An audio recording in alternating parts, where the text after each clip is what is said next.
I've always been a logical and curious kind of person. I mean, that's just my personality. I remember when I was little, my parents gave me an electric train for Christmas. And then a couple hours later, my dad finds me in the garage, and I'm throwing the locomotive against the cement floor, trying to break it open. He said, "What are you doing?" And I said, "Well, I'm just trying to figure out how it works." I mean, my parents, because of all the why questions I would ask, finally went out and said, "Here," and they bought me an encyclopedia and said, "Look, the answers are in there. Go look for them. Go find them yourself." I mean, that's just the way I was. And so I guess it's natural that I would become a journalist, because journalists are looking for facts, they're looking for evidence, they're looking for data, they're looking for something that they can publish in the paper and have confidence it is true. Lee Stroebel earned a Master of Studies in Law degree from Yale Law School and is the former legal editor of the Chicago Tribune. He is the best-selling author of several books that explore the evidence for the Christian faith. I guess given my curiosity, it's not surprising that when I was in high school, science was my favorite topic, because there the teachers actually encouraged me to like cut open frogs and find out how things work, which I thought was great. When I was a teenager, I had this deep trust in science, and I think part of it was prompted by the fact that I grew up in post-Sputnik America, where Eisenhower encouraged all young people to delve into science so we could catch up with the Russians. So to me, science sort of represented the empirical, the hard facts, the things that could be proven experimentally, and that was sort of the way in which I looked at life. I thought people who had faith, people who believed in supernatural things like God, I saw that as a sign of weakness because, do you have any data to back that up? In the autumn of 1966, Stroebel's interest in science led to a life-changing decision. I can take you back to the exact spot where I was sitting. It was in the third floor, overlooking the asphalt parking lot. I was in the second row, the third chair from the front, when my biology teacher recounted in great detail this experiment that had been conducted in the early 1950s at the University of Chicago.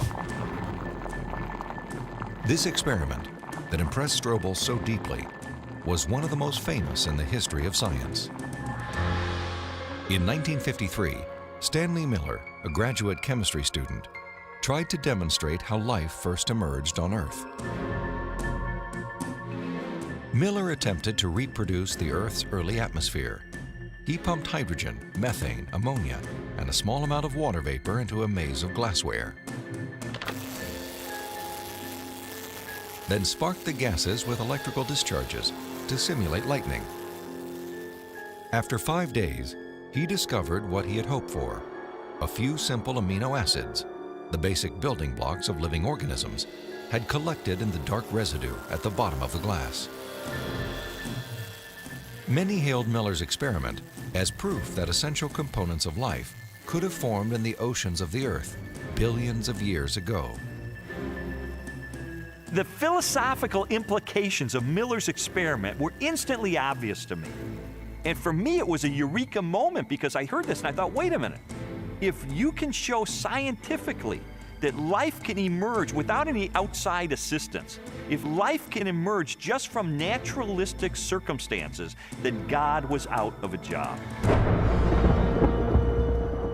From there, the acceptance of Darwinian evolution, and full-blown atheism for that matter, was pretty easy.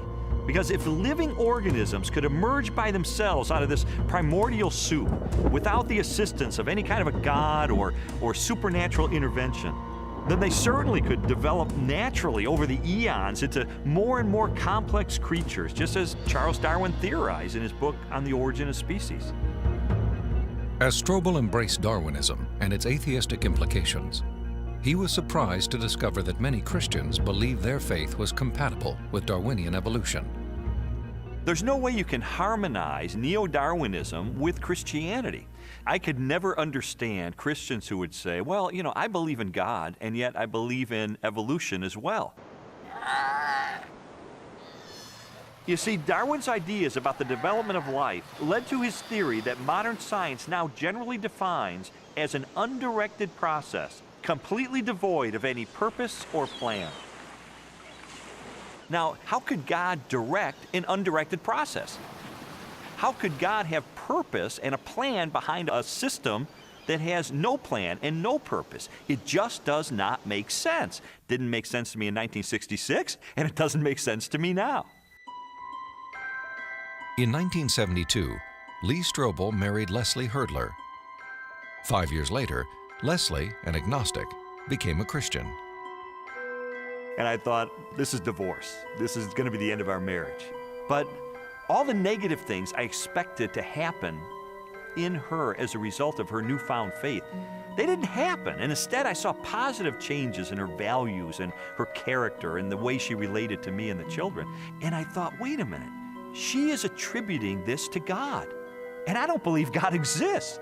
And so that was the main thing that prompted me to say, maybe I need to really investigate this and get to the bottom of this and determine, is there really any rational way I could ever believe that this kind of a God really exists and really causes this kind of transformation in a human being? And so I decided to use my legal training and journalism training, my scientific curiosity, to systematically investigate, is there any credibility to the Christian faith? Because science had played such an instrumental role in his turn to atheism, Stroebel embarked on an investigation of major discoveries in biology, chemistry, cosmology, and physics.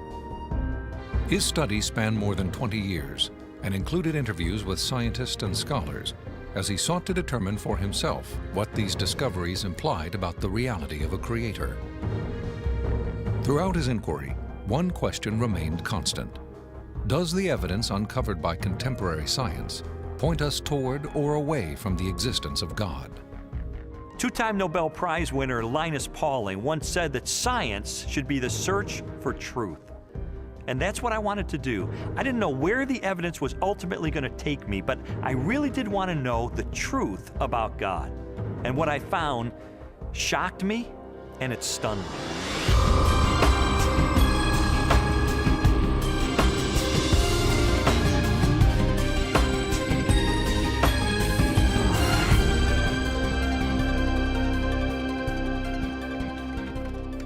Stroebel's search began with an examination of evidence that challenged materialistic theories of life's origin.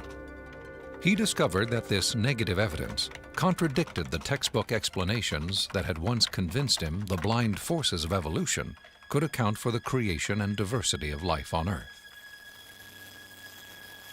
A good example of negative evidence is the 1953 Origin of Life experiment by Stanley Miller, the one that helped lead me into atheism in the first place. As biologist Jonathan Wells explained to me, Miller's experiment has now been thoroughly discredited.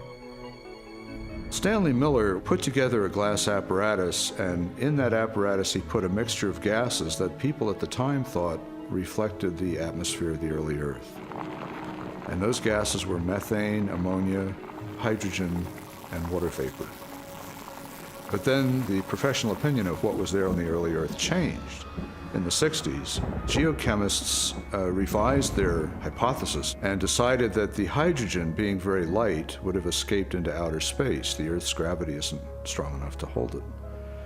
And probably the early Earth's atmosphere then consisted of what we now see coming out of volcanoes today, namely carbon dioxide, nitrogen, and water vapor. Well, if the early Earth's atmosphere consisted of those gases, then Stanley Miller's experiment would not work. In fact, he himself tried it with those gases, and he found that he couldn't produce any amino acids at all. So the experiment falls apart once you use a more realistic mixture of gases in the apparatus. Miller's test has been repeated many times using the correct atmospheric components. The results are always the same. The amino acids that generated so much enthusiasm in 1953 do not appear. Even if Miller's experiment were valid, you're still light years away from making life. It comes down to this. No matter how many molecules you can produce with early Earth conditions, plausible conditions, you're still nowhere near producing a living cell. And here's how I know. If I take a sterile test tube and I put in it a little bit of fluid with just the right salts, just the right balance of acidity and alkalinity, just the right temperature, the perfect solution for a living cell. And I put in it one living cell. This cell is alive. It has everything it needs for life. Now I take a sterile needle and I poke that cell, and all its stuff leaks out into this test tube. You have in this nice little test tube all the molecules you need for a living cell. Not just the pieces of the molecules, but the molecules themselves. And you cannot make a living cell out of them. You can't put Humpty Dumpty back together again. So what makes you think that a few amino acids dissolved in the ocean are going to give you a living cell? It's totally unrealistic. Stanley Miller's experiment was not the only unsuccessful attempt to explain how life originated. Beginning with Russian chemist Alexander Oparin's work in the 1920s, theorists have also proposed chance, chemical attraction, and biological seeding from outer space as possible answers. Each has failed to account for how non-living chemicals could have arranged themselves into the most basic components of the first living cell.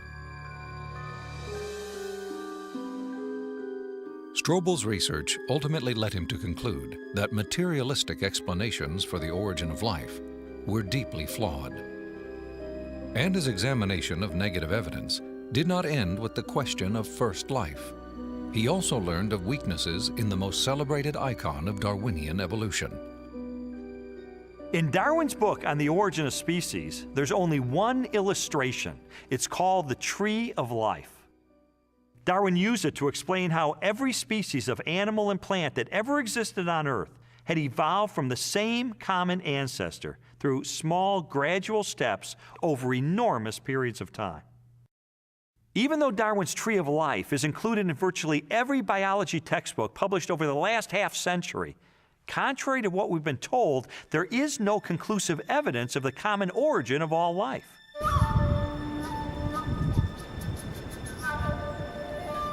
Perhaps the most damaging blow to Darwin's theory is the fossil record. If all living organisms have descended from the same primitive life form, then the rock strata of the Earth should be filled with the fossilized remains of animals that were once part of a great evolutionary chain. A chain of small biological modifications, ultimately leading to a spectacular diversity of life.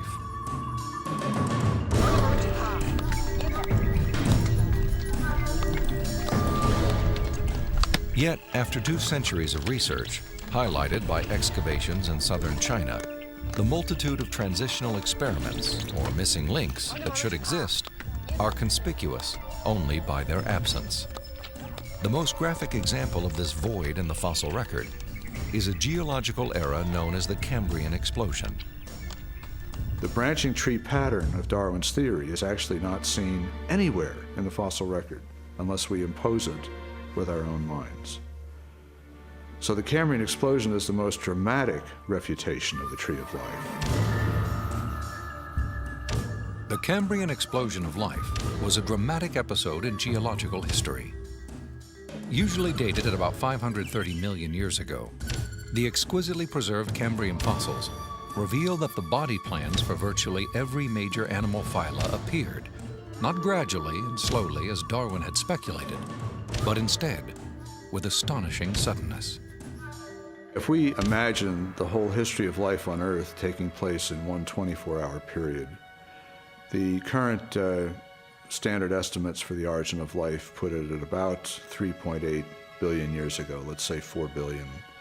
So if we start the clock then, our 24-hour clock, 6 hours, nothing but these simple single-celled organisms appear, the same sort that we saw in the beginning.